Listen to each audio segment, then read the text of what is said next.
Comenzamos esta mañana de Pampero con nuestro habitual espacio agroimpositivo. Nos acompaña Alejandro Larrudé en el día de hoy. Ale, buenos días, ¿cómo estás? Buenos días, todo muy bien. Bien, ya Bien. recuperando la voz. Recuperado, sí. Bastante Bastante bien, mejor, bastante bastante mejor. mejor. Eso que no sos docente. Bueno, Sí. sí, en un punto sí. Algunas veces sí. Algunas veces le toca ser docente también. Bueno, Ale, ¿de qué vamos a hablar hoy? Dejemos la docencia de Dejamos la lado. docencia. Bueno, vamos a hablar de algo importante que es las sociedades anónimas o las empresas unipersonales. ¿Qué elegimos a la hora Que de elegimos a la hora de emprender algo? De emprender algo. Alguna actividad. Sí. ¿Qué nos conviene? Ese es el tema. ¿Qué nos conviene? ¿Qué nos conviene? O sea, hacer o no, primero, ¿lo hacemos o no lo hacemos? Claro. Y después si decidimos hacerlo, Claro. porque debe tener como unas diferencias bastante marcadas entre una y otra, ¿no? Exacto. Bueno, explícalo vos que sos el que sabe. Lo charlamos un poco a ver si se Contame un entiende. poco a ver de qué se trata. Claro.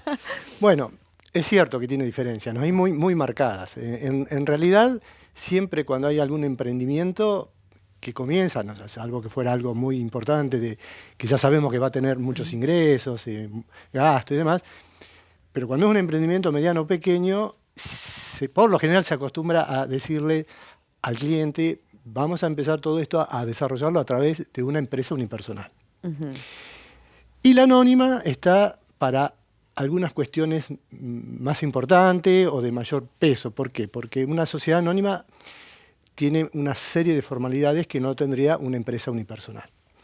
Una sociedad anónima tenés que tener un balance que esté certificado o auditado por contador público, y eso conlleva una serie de tareas administrativas, tanto de la empresa como tal vez del asesor contable que tenga.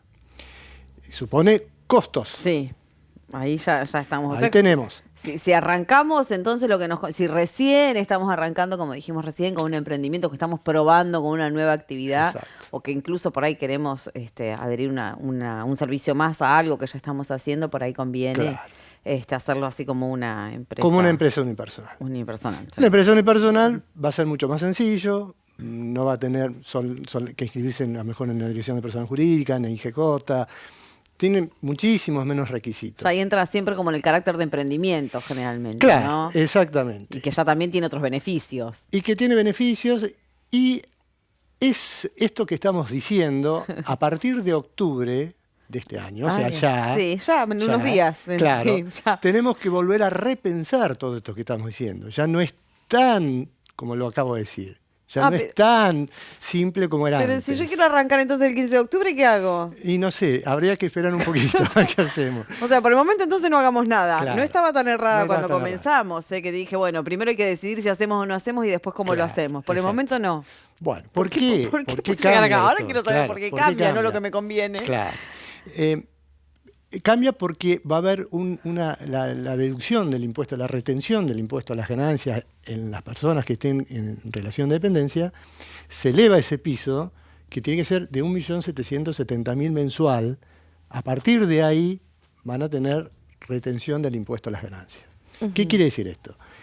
Que un director, por ejemplo, en relación de dependencia en una sociedad anónima, con un sueldo de ese valor, y vamos a suponer que ese sueldo o esa base no sujeta a retención, se mantenga durante todo el año.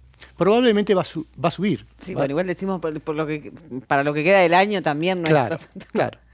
Pero bueno, sí. Pero bueno, seguramente que lo van a ir cambiando, tal vez por el índice de inflación, veremos. Sí. Pero en definitiva, partiendo de esta base de 1.770.000, si nosotros proyectamos a 12 meses, estamos hablando de 21, 22 millones de pesos en total, ¿no? Sí.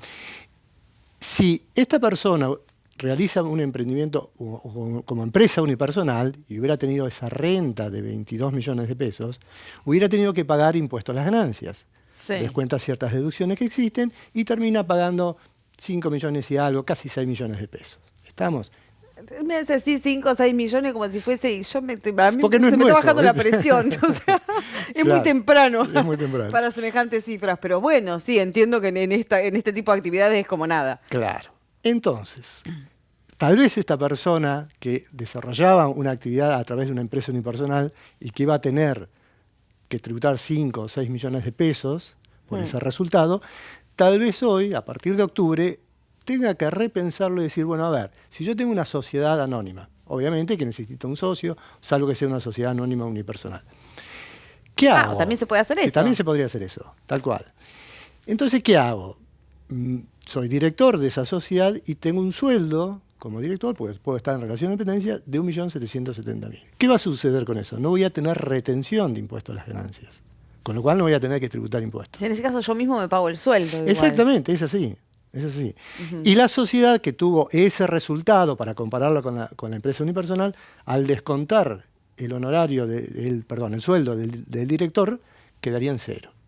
Entonces, tal vez es un ejemplo muy extremo para explicarlo, ¿no es cierto? Sí. Pero en definitiva, lo que queremos decir con esto es que de ahora en más habría que mirar mucho cuánto va a ser la base no sujeta a retención, porque por ahí tal vez nos convenga otro tipo societario. Aunque también tendrá que evaluar qué costos va a tener de auditoría, que no lo tiene en la empresa unipersonal. O sea, por un lado o por el otro siempre terminamos pagando algo, un poquito más o un poquito menos. Tenemos poquito que ver menos, dónde pagamos claro, un poquito menos. Tenemos que ir viendo por dónde Ahora, pagamos todos menos. estos ejemplos Sí. tienen que ver con esto de los costos administrativos y demás, ¿vale? O ahí ya Sí, son diferencias entre una No, y estos otra. son cosas distintas. Son específicamente para un sueldo. Sí. La base de retención ahora se elevó enormemente. Entonces, ahora hay que cambia, hay que pensarla. pensarlo. Hay que pensarlo un poco más Un todavía. poquito más. Un poco más. Un poco. Y bueno, en las diferencias estas de unas y otras, ¿cuál tiene más costos en lo que es administrativo No, y demás? obviamente que costos O sea. muchísimo más la sociedad anónima, obviamente. Entonces, lo que tendría que hacer esta persona que tenía un emprendimiento unipersonal es analizar cuánto me ahorro de impuestos y cuánto más pago de auditoría. Bien. Seguramente que de eso. En le va a quedar noviembre, algo. en Verá. noviembre que nos cuente, Claro, a ver qué qué fue, pasa. alguien que nos llame y que nos cuente qué decidió hacer, que era lo que Claro, más convenía, porque ahora nos queda un poco la duda. Sí. ¿No? O hay que ir un poquitito más allá. Hay que ir y mirarlo bien con los números reales a ver qué sucede.